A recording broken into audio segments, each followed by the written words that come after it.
Hello everyone, কেমন আছো সবাই? আশা করি ভালো আছো। আজকে আমি নিয়ে এসেছি ইলিশ মাছ আর শাপলা দিয়ে একটি সুন্দর ও মজাদার রেসিপি। সবাই বলে ইলিশ মাছ আর শাপলা একটা অসাধারণ রেসিপি। সত্যি এই রেসিপিটা খুবই অসাধারণ। শাপলা আর ইলিশ মাছের এই রেসিপিটা একবার খেলে এর স্বাদ একদম মুখে লেগে থাকবে। দেখুন এই রেসিপিটা দেখতে কতটা সুন্দর হয়েছে, খেতে তার থেকেও বেশি সুন্দর হয়েছে। তাই এইরকম সুন্দর ও মজাদার রেসিপি তৈরি করতে হলে ভিডিওটা স্কিপ না করে লাইক সাবস্ক্রাইব করে পুরো ভিডিওটা দেখতে থাকুন। এখন আমি রেসিপিটা শুরু করছি। প্রথমেই আমি এইখানে নিয়ে নিয়েছি ইলিশ মাছ। ইলিশ মাছগুলো আমি আগেই কেটে ধুয়ে পরিষ্কার করে নিয়েছি। এই যে দেখুন মাছের ভিতর ডিম হয়েছে, আর মাছগুলো দেখলেই বোঝা যায় যে মাছগুলো তাজা। তাই এই মাছ দিয়ে আর বিলের তাজা শাপলা দিয়ে রান্না করলে রেসিপিটা খুবই অসাধারণ হবে।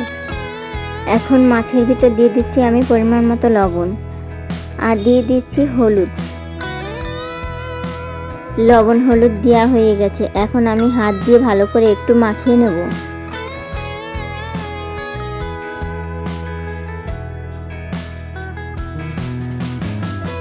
এই যে দেখুন সবগুলো মাছ আমার মাখা হয়ে গেছে। চুলার উপর কড়াইটা দিয়ে দিয়েছি, কড়াইটা গরম হয়ে গিয়েছে। এখন আমি এর ভিতর তেল দিয়ে দিচ্ছি।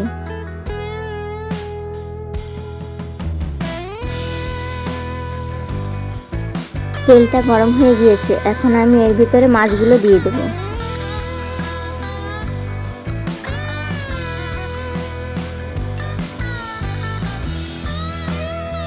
একটা একটা করে মাছ আমি তেলের ভিতর দিয়ে দিচ্ছি।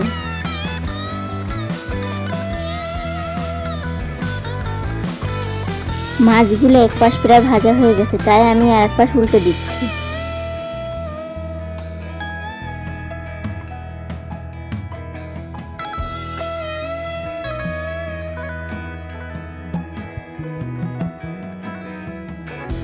সবগুলো মাছ আমি উল্টে দিয়েছি।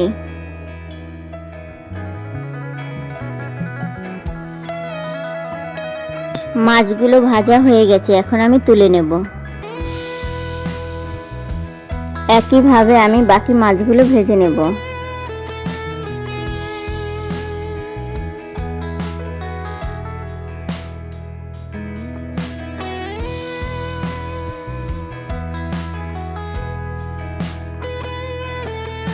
বাকি মাছগুলো আমি দিয়ে দিয়েছি। এখন এক পাশ হয়ে গেলে আমি উল্টে নেব।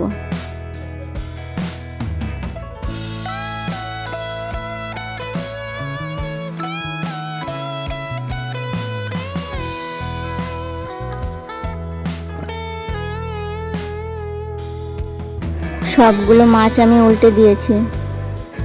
সবগুলো মাছ ভাজা হয়ে গেছে, এখন আমি তুলে নেব। এই যে এখানে আমি শাপলাগুলোকে নিয়ে নিয়েছি। শাপলাগুলোকে আমি ছুলে এইভাবে লম্বা আকারে কেটে নিয়েছি। মাছের সাথে রান্না করার জন্য শাপলাগুলোকে এইভাবে লম্বা লম্বা করে কেটে নিতে হবে। মাছ ভাজা কড়াইতে আমি তেলটা দিয়ে দিচ্ছি। তেলটা গরম হয়ে গিয়েছে, এখন ফোড়নের জন্য দিয়ে দিচ্ছি তেজপাতা।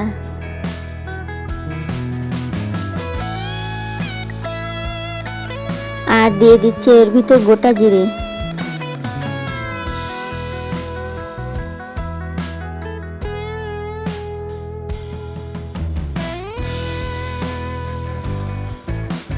ফোড়নটা হয়ে গেছে, এখন আমি এর ভিতর দিয়ে দিচ্ছি জিরে বাটা। দিয়ে দিচ্ছি বেটে রাখা শুকনো মরিচ, আর দিয়ে দিচ্ছি চেরা কাঁচা মরিচ। মশলাগুলোকে এখন একটু নেড়েচেড়ে দিচ্ছি। হাফ চামচের মতো হলুদ দিয়ে দিচ্ছি। তেলের উপর মশলাটাকে সামান্য একটু কষিয়ে নিচ্ছি। মশলার ভিতর সামান্য একটু জল দিয়ে দেব, তারপরে মশলাটাকে ভালো করে কষিয়ে নেব।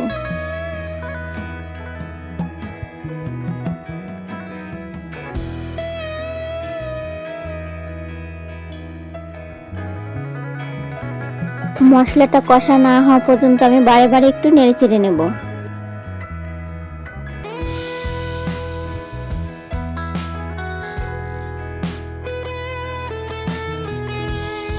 দেখুন মশলা থেকে তেল ছেড়ে আসছে। দেখুন মশলাটা প্রায় কষানো হয়ে গেছে, মশলার কাঁচা গন্ধটা এখন আর নেই।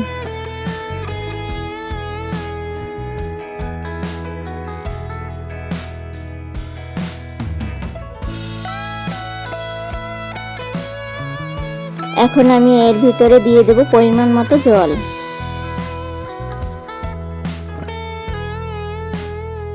জলটা দেয়া হয়ে গেছে, এখন আমি ঝোলটাকে কিছুক্ষণ জ্বালিয়ে নেব।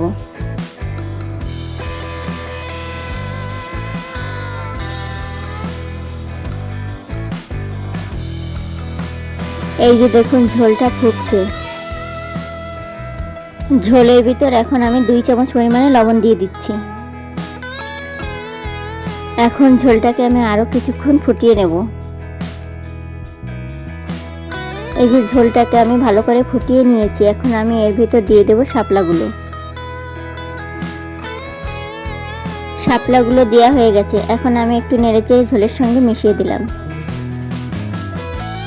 শাপলা দেওয়ার পর ঝোলটা অনেকটা ফুটে গেছে, এখন আমি এর ভিতরে মাছগুলো দিয়ে দেব।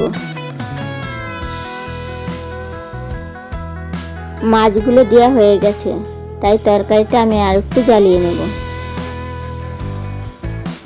শাপলাটা দেওয়ার পর বেশি জ্বালাবো না, তাহলে শাপলাটা গলে যাবে। তরকারিটা হয়ে গেছে, এখন আমি ভেজে রাখা জিরের গুঁড়োটা দিয়ে দেব। আমি আগে জিরে ভেজে গুঁড়ো করে রেখেছিলাম, সেটা এখন দিয়ে দিচ্ছি। এখন আমি একটু নেড়ে চেড়ে মশলাটাকে তরকারির সঙ্গে মিশিয়ে নেব।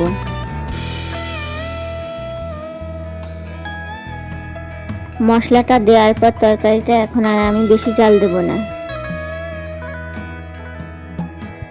শাপলা দিয়ে ইলিশ মাছের তরকারিটা আমার হয়ে গেছে, এখন আমি নামিয়ে নেব। এই যে দেখুন আমি একটা বাটিতে তরকারিটা নামিয়ে নিয়েছি। এই যে দেখুন শাপলাটা আমার সবুজ সবুজ রয়েছে, গলে যায়নি। এইভাবে শাপলা দিয়ে তরকারি রান্না করলে তরকারির স্বাদ খুবই ভালো হয়। শাপলা দিয়ে ইলিশ মাছ সত্যি এর কোনো তুলনা হয় না, এটা একটা অসাধারণ রেসিপি। আপনারা এভাবে বাড়িতে রান্না করে খেয়ে দেখবেন তরকারিটা কতটা দারুণ হয়। তো বন্ধুরা, কেমন লাগলো আমার রেসিপিটা? অবশ্যই আপনারা বাড়িতে ট্রাই করে দেখবেন আর আমাকে কমেন্ট করে জানাবেন। তো বন্ধুরা, আমার ভিডিওটি ভালো লাগলে অবশ্যই আমাকে লাইক, সাবস্ক্রাইব ও ফলো করে আমার পাশে থাকবেন।